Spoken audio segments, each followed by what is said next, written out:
What's up, guys? I wanted to talk about my Baofeng radio that I got. Um, I'm kind of into computers and, tech and stuff and internet. And I don't know, I recently stumbled across these and it kind of piqued my interest about radio waves, I guess. I've taken like one class that covered it a little bit.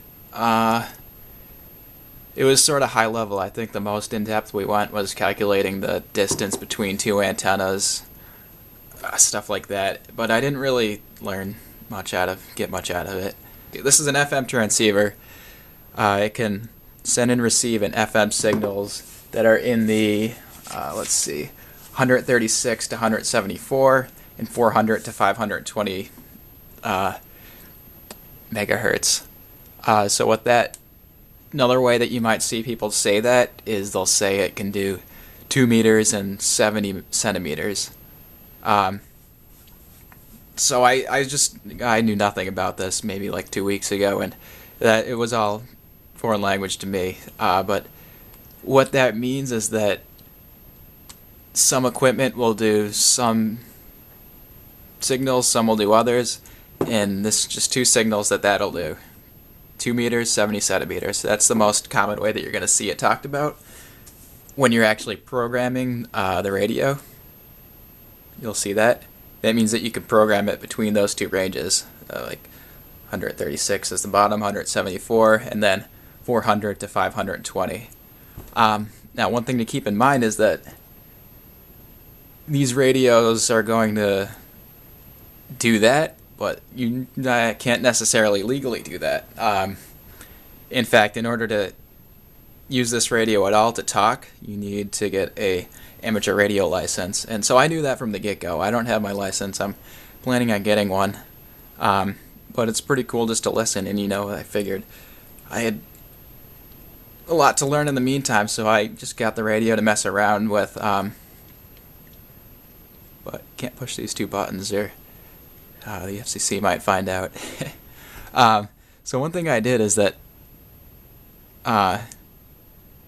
you don't really want to see this. This is a police channel. You don't want to accidentally talk on that. You can even program it so that when you push the button, it will send on a different channel, and that's because of the way the radio will talk to each other. They don't talk directly to each other. They'll talk through a repeater first, and so that's like talking to a router. Basically, it goes to the router blasts it back out, and it blasts it out a lot stronger.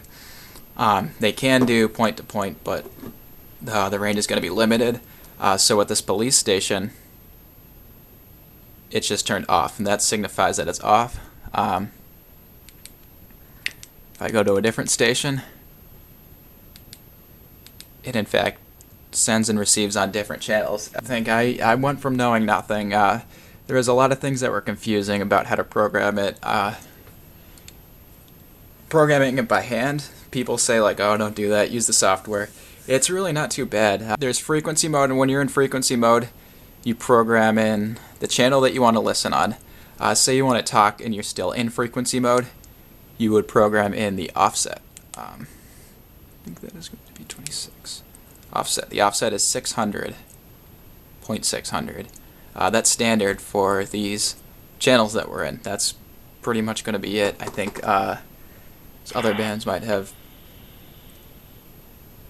different offsets, and so you just want to keep that in mind. That offset will allow you to talk using the repeaters, like I said earlier. Say you want to save it into memory mode. You have to save this channel, then you have to do that math in your head, change it to whatever, then save that channel. Even though you program the offset in and you save it in memory mode, it just doesn't translate for whatever reason. It won't automatically do that, and that's where all the confusion comes from. And I was kind of fundamentally confused about that, and then I realized that, and I realized, oh, it's pretty easy to program it by hand. If you know that. I mean, if you're programming in 100 channels, yeah, you want to use the computer, but that's just how it works. You program it differently for the different modes. Channel mode, You program in the channel, then you program in the channel that you want to receive, then you program the channel that you want to transmit. You save the receive one first, and then you do the exact same thing with saving what you want to transmit on. And I forget. I'll link to memory channel. So you save it. I'm not going to save it because I have my channel set up. So I'll link to directions, but you save it once, you press menu, then you press menu again, and then it's going to save it. Then you just do that again with the channel you want to receive on, and it's saved. Then you can go into memory mode and do that, and transmit and receive and whatever. And in frequency mode, you just do the opposite. So it's weird. It's two different ways of doing the same thing for two different modes of the radio. I don't know why they did it, but it doesn't make sense why, but it makes sense how once you understand it. And that's something I can put into words writing better / link to something. It's more effective. I'll put it on my website. But it's kind of a pain if you want to download a bunch of channels to the radio. So what you can do is I also bought this cord right here. This plugs into the microphone and headset ports, just like that. And then it plugs into your computer. There's a couple different cords online. I went with the more expensive one that said it was Baofeng official, genuine.